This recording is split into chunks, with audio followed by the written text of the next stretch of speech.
আসসালামু আলাইকুম রহমতুল্লাহি বারাকাতু। যদি আপনাদের কাছে কিছু মিনিট টাইম থাকে তাহলে আপনারা বেকার যারা ফেসবুক ঘাঁটছেন, রিলস দেখছেন, তাহলে 5 মিনিট কথাটা আমার শুনে যান। হয়তো আপনারা এখান থেকে কে রসুলের খোদার পরে আসল হাদি, কে রসুলের খোদার পরে চলে যাওয়ার পরে উনি চলে যাওয়ার পরে আপনাদের সঠিক দিনের পথ দেখাবেন। হয়তো আপনারা এখান থেকে পেয়ে যেতে পারেন সেই হাদিকে, সেই ইমামকে, সেই পথ প্রদর্শককে। চলুন আজকের ভিডিও আমাদের শুরু করা যাক। তো প্রথমে আপনাদের কাছে আমি দোয়া করছি যেন আল্লাহ আপনাদেরকে সেভ রাখে, নিজের আমানে হেফজ আমানে রাখে। আর সবাই মিলে দোয়া করি যেন আমাদের আখেরি জামানার ইমাম মেহেদী আলাইহিস সালামকে আল্লাহ হেফাজতে রাখেন, সেভ রাখেন, আর উনি যেন খুবই তাড়াতাড়ি জহুর হন। তো চলুন মেন টপিকের দিকে, ভিডিও দিকে যাই।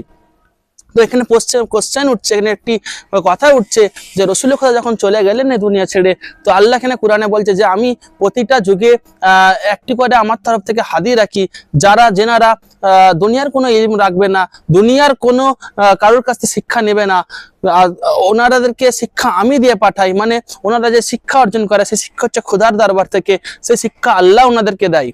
ঠিক আছে, তো সেই শিক্ষা আল্লাহ ওনাদেরকে দেয়, দুনিয়ার কারোর কাছে ওনারা শিক্ষা নেবেন না। ওনারা হবেন দুনিয়ার সব থেকে জ্ঞানী ব্যক্তি। ঠিক আছে, ওনারা হবেন দুনিয়ার কোনো জ্ঞান ওনারা নেবেন না, দুনিয়ার কারোর কাছে ওনারা জ্ঞান নেবেন না। ওনারা যা জ্ঞান যা কিছু জানার ওনাদেরকে আল্লাহ ওনাদের মধ্যে সেই জ্ঞান দিয়ে দিয়েছেন। ওনারা দুনিয়ার মধ্যে সব থেকে জ্ঞানী ব্যক্তি, সব থেকে মহান ব্যক্তি, সব থেকে মহাপুরুষ যেনারা দুনিয়াতে এসেছিলেন, আলবার হাদি। তো এখন আমাদের এখানে দেখতে হবে রাবায়াতে দেখতে যে রসুল খোদা যখন চলে গেলেন দুনিয়া থেকে, পর্দা নিলেন, তারপরে রসুল খোদা যেভাবে দিনকে প্রচার করেছিলেন, যেভাবে দিনকে ছড়িয়েছিলেন চারিদিকে, সেই দিনকে হেফাজত করবেন কে? তার জন্য আপনাদের সকলেরই জানা আছে। তার জন্য আপনাদের একটু এদিকে আসতে হবে, রাবায়াত খুলে দেখতে হবে, কিছু হাদিস খুলে দেখতে হবে। সে হাদিসটা কি আমি আর হাদিসটা আপনার সামনে জানাচ্ছি না, কারণ আপনারা সকলেই প্রায় জানেন 18 জিলহজ ঈদে গাদির, যাকে আমরা ঈদে গাদির নামে জানি। সেই ঈদে গাদিরে কি হয়েছিল? রসুল খোদা শেষ হজ ছিল ওই ঈদে 18 জিলহজ। যখন উনি হজ থেকে ফিরছিলেন তখন গাদির নামক একটি স্থান ছিল, রসুল খোদা ওই জায়গাটা যখন পৌঁছালেন তখন উনি একটা কথা বললেন, যারা আগে চলে গিয়েছো তারা ওই জায়গায় চলে আসুন, তাদেরকে দাঁড়াতে বলুন, তারা ওই জায়গায় চলে আসুন, এবং যারা পিছনে আছো তাদের জন্য অপেক্ষা করা হোক। তার মানে খুবই একটি গুরুত্বপূর্ণ রসুল খোদা ওখানে কথা বলতে চলেছেন, যার জন্য উনি যারা আগে চলে গেছেন তাদেরকে ওই জায়গায় ডাকছেন, আবার যারা পিছনে আছে তাদের জন্য অপেক্ষা করতে বলছেন। নিশ্চয়ই খুবই গুরুত্বপূর্ণ কথা। তো রসুল খোদা কি বলেছিলেন সেই জায়গাটায় আমরা যদি ভালো করে লক্ষ্য করে দেখি, তো উনি বলেছিলেন একটি কথা, একটি জুমলা বলেছিলেন উনি, মান কুনতু মাওলা ফাহাজা আলী উন মাওলা, আমি যার মাওলা আজ থেকে আলী তার মাওলা। আপনি যদি আরেকটু ভেরিফিকেশন করে দেখেন তো রসুল খোদা আরেকটি কথা বলেছিলেন, রসুল খোদা বলেছিলেন আমার মাওলা আল্লাহ, আর আমি আলীর মাওলা, আর আমি যার মাওলা আলী তার মাওলা। সুতরাং আলী পুরো বিশ্বের মাওলা। এবার আপনারা যদি একটা কথা এখন সমাজে খুবই প্রচলিত আছে, মাওলার মানে কি? মাওলার মানে কেউ বলে বন্ধু, কেউ বলছে দোস্ত, কেউ বলছে আমাদের বন্ধু হিসাবে পথপ্রদর্শক।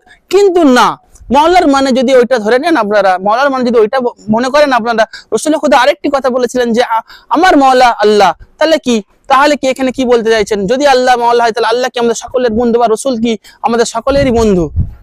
রসুল তো বলেছে আমি যার মাওলা আলী তার মাওলা। তো রসুল কি, নবী কি আমাদের বন্ধু হতে পারে? এটি কি আপনাদের দিমাগে লাগছে? এটি কি আপনাদের দিমাগে আসছে যে রসুল খোদা কি আমাদের বন্ধু হওয়ার যোগ্য? উনি কে, আমরা কে? এটা প্রথমে আপনাদের মাথায় একটা কোশ্চেন ঢোকানো দরকার।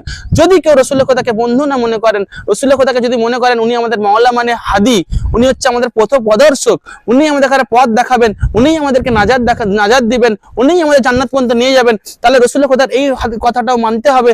রসুল খোদা যদি আমাদের জন্য আল্লাহর বানানো হাদি হয়ে থাকে, আল্লাহর মনোনীত খলিফা হয়ে থাকেন, তাহলে রসুল খোদা যখন বলল আমি যার মাওলা, সুতরাং আলী তার মাওলা। সুতরাং এখানে ইসলামের আর কোনো বিভেদ হওয়ার দরকারই নেই, এখানে ইসলামের কোনো জটিলতা থাকার দরকারই নেই যদি মানুষ ওটাকে মেনে নিত। কিন্তু না, আফসোস, আফসোস জামানা, রসুল খোদার ওই কথাটাকে দুনিয়ার তখনও মানুষ রসুল খোদার সামনে যেমন বলেছিল হ্যাঁ আমরা আলীকে মাওলা হিসেবে মেনে নিয়েছি, কেউ আলীকে শুভেচ্ছাও জানাচ্ছিল যে হ্যাঁ আলী আজ থেকে তুমি আমারও মাওলা, সবাইরই মাওলা। কিন্তু আফসোস, যখন রসুল খোদা পর্দা নিলেন তারপরে কিছু ব্যক্তি এরকম আছে যারা আলীর ওপরে জুলুম করতে থাকলো, আলীর সেই শরিয়াত, রসুল খোদা যেই শরিয়াতকে বলে গেল, যে হাদিসকে বলে গেল, সেই হাদিসকে অস্বীকার করলো। তো আমরা দিনটা পাবো কি করে?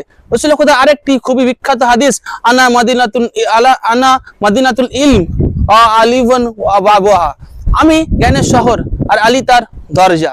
যদি রসুল খোদা নিজেকে জ্ঞানের শহর বলে থাকে, আলীকে যদি তার দরজা বলে থাকে, তাহলে রসুল খোদার কাছে পৌঁছানোর জন্য, রসুল খোদার সেই ইলম, সেই জ্ঞানকে পাওয়ার জন্য, সেই জ্ঞানকে বোঝার জন্য আমাদেরকে দরজার কাছে যেতে হবে। সেই দরজা কে? সেই দরজা হচ্ছে আমাদের আলী মুর্তজা আলাইহিস সালাম। যেনার কাছে না যেতে পারলে আমরা রসুল খোদা ঠিক রসুল খোদা কি বোঝাতে চাইছেন, কি হাদিসের কি মানে বোঝাতে চাইছেন, সেই মানেটা একমাত্র তার দরজার কাছেই গেলে পাওয়া যাবে। এটা আপনাদের একটি স্বাভাবিক বুদ্ধি, এটি আমাদের কিছু বলার নেই আর।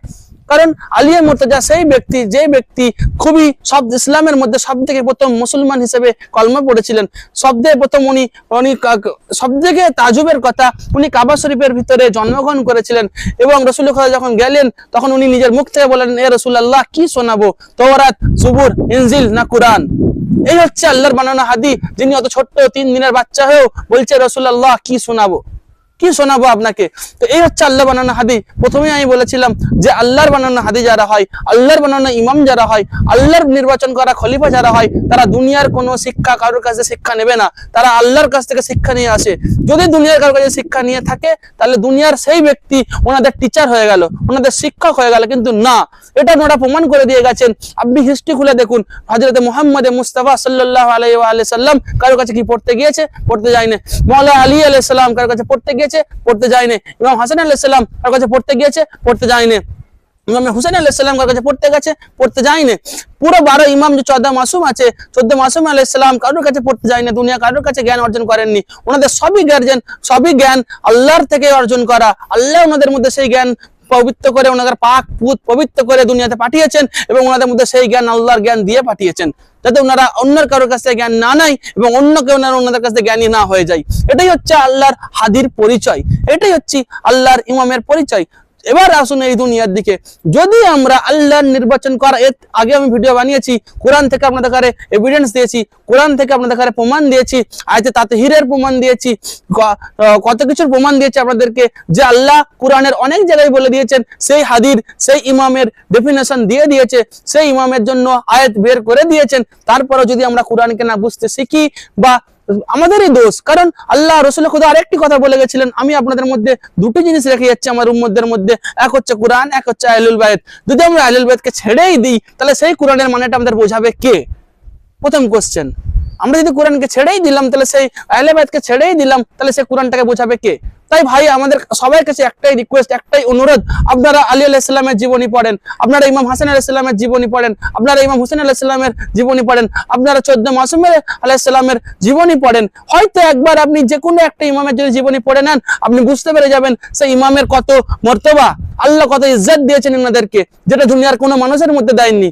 তাহলে ওনারা হচ্ছে মাসুম, যেনারা মাসুম, তাদের যদি আমরা ইত্তেবা না করি, সেই মাসুমকে যদি পথ প্রদর্শক হিসেবে না মানি, তাহলে দুনিয়ার কোনো ব্যক্তিকে যদি পথ প্রদর্শক মেনে নিই, আর ভাবি যদি দুনিয়ার কোনো ব্যক্তি আমাদের জান্নাত পর্যন্ত নিয়ে যাবে, তাহলে সেটি সবথেকে বড় আমাদের ভুল ভাবনা।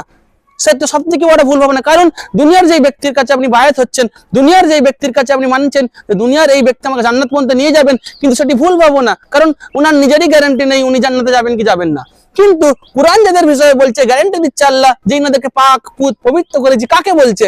আহলুল বাইত আলাইহিস সালামকে, 14 মাসুমকে বলছেন। তাহলে ওনারা যখন আল্লাহ বলে দিচ্ছেন এনারা পাক পুত পবিত্র, ওনাদের কোনো গুনাহ নেই, ওনারা মাসুম, যদি ওনাদেরকে আমরা ধরি, ওনাদেরকে পথ প্রদর্শক হিসেবে মেনে চলি, তাহলে ওনারা আমাদেরকে কনফার্ম জান্নাত পর্যন্ত নিয়ে যাবেন। আমার ভাইয়েরা, আপনারা সবাই হয়তো দেখছেন, ভাই বা বোনেরা সবাই ভিডিওটা দেখছেন, তো আপনাদের যদি এই ভিডিওটা খুবই গুরুত্বপূর্ণ মনে হয়, তাহলে ভিডিওটা একটু শেয়ার করে দিন, শেয়ার করে দিয়ে আমার পাশে থাকুন এবং আমাকে ফলো আইকনে টিপে ফলো করে নিন। কারণ আমি প্রতিদিনই এরকম একটি গুরুত্বপূর্ণ হাদিস আনি, গুরুত্বপূর্ণ কথা আনি, যেটি আপনাদের জীবনে হয়তো অনেক গুরুত্বপূর্ণ ভূমিকা পালন করতে চলেছে। তো আমার বন্ধু, আমার শ্রোতাগণ, আপনারা ভিডিওটি অনেক শেয়ার করুন এবং আমার চ্যানেলকে ফলো করে আমার পাশে থাকুন। চলুন আবার আসবো কালকে নতুন ভিডিওর সঙ্গে। সালামু আলাইকুম ওয়া রাহমাতুল্লাহি ওয়া বারাকাতুহু।